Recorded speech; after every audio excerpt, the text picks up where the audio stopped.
hear you, sorry. Okay. Thank you for waiting. Thank you for sharing your story with us. It's not a story. I'm going to get killed. Okay.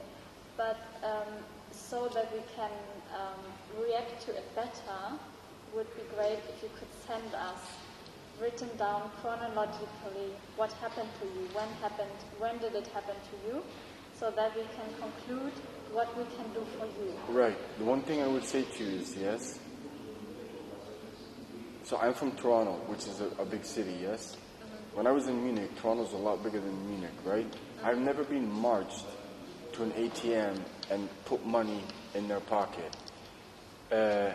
British Rail taking pictures of your bank statements. Now what I would say to you is, I've written to Deutsche Bahn, I've emailed Deutsche Bahn numerous times. I've gone in, my understanding is the top head office is in Frankfurt, right? That's my understanding? This is the headquarters. Okay, this is the headquarters. Well, I've been in Frankfurt as well. And I'll be honest with you, when it first started, I thought it was a joke, as in they're just trying to intimidate me, because they kept saying, you're not getting your money from Sky and SAP. And I'm like, I can deal with this, they're just trying to intimidate me. Then they put me in prison, and they put me in a particular cell, B1, which is called Guantanamo Bay, and a particular person. But Guantanamo Bay is not in Germany, right? But that's what they call the cell. Okay. And that's what I got tortured in there. Okay. So what I'm saying is, how is this going to change from me emailing and writing to you before? Because I've been talking to you personally, okay? Correct. I know your story. But I've gone through this in Frankfurt. Okay, but you want help from us. That's I don't want to be killed. So if you can give me your email, I will chronologically write it down for you. Okay, yeah, that would be great. Because then, we can react to it and can see what was going on at what time, and maybe you can attach your documents as well. Right. So that we can have a look. Because I cannot. Yeah, I know, it's the first time I've met you, but just to understand how ridiculous it is that I come in and I'm immediately sworn at by, so the thing is, on your Deutsche Bahn and S-Bahn and U-Bahn, there's cameras everywhere. It's the most cameras per capita in the world. And literally, as soon as the doors close, they're right on me. And I'll be honest with you, I don't even feel comfortable in this building. So if you can give me your email, but what I'm saying is, I cannot fake. I actually asked the guy in Siegburg, are you going to kill me? And then they said it was over Deutsche Bahn tickets. I wasn't even allowed a phone call. Nobody knew I was in there. And if even German military are involved, do you know what this has to do with? Politics that has nothing to do with me. When I tell you, if I have a UK and Canadian passport, and when I got here, Schweinfurt is calling me Snowden, they made this thing out to be politics that has nothing to do with me, purely because I delivered $6 billion in IT projects. So if you give me your email, I will leave now. Okay, yes, you can write it down. Well, can you write it down and give it to me? I don't have a pen. Here you go. I think it's best you write it. Why? Well, what's the difference in me writing it? You have a phone. You can type in the email address. I give it to you now, and then you can write us the email. That's the only time. That's what the opportunity we give you now. Okay, so why can't you write your own email? This sounds weird to me. You have the pen and the paper, but you're asking me to write it down? Well,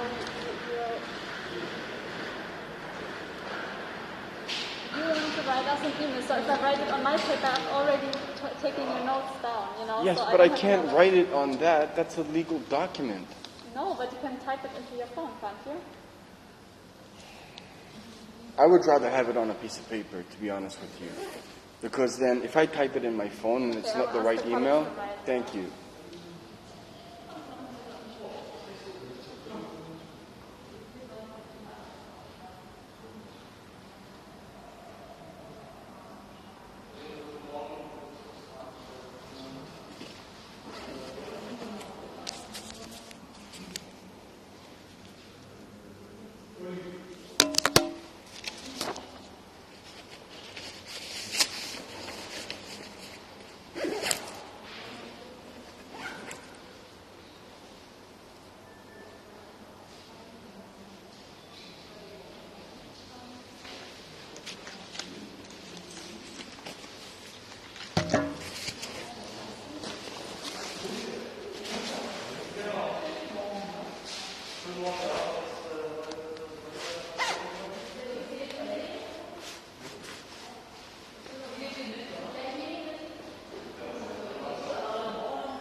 Can I just one question?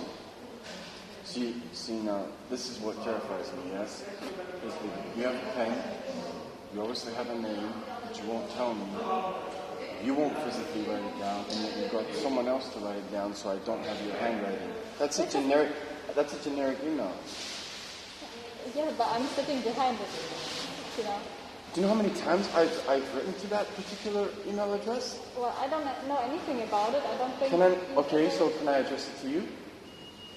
If you're going to look at it, I need to know who I'm writing to. That's just a general email address. So Yeah, you can just write, Dear Sir Madam, and we will take care of it, no matter what. I already know about your concern, and you're speaking to me... Told you. Yes, but I've done this 1,000 times already. No one replies. I've never heard about this case before. But I could say that about anything.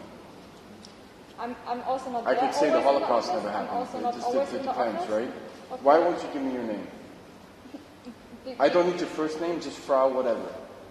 Okay, but it doesn't matter. But it's going to go directly to you. You're the person I spoke to.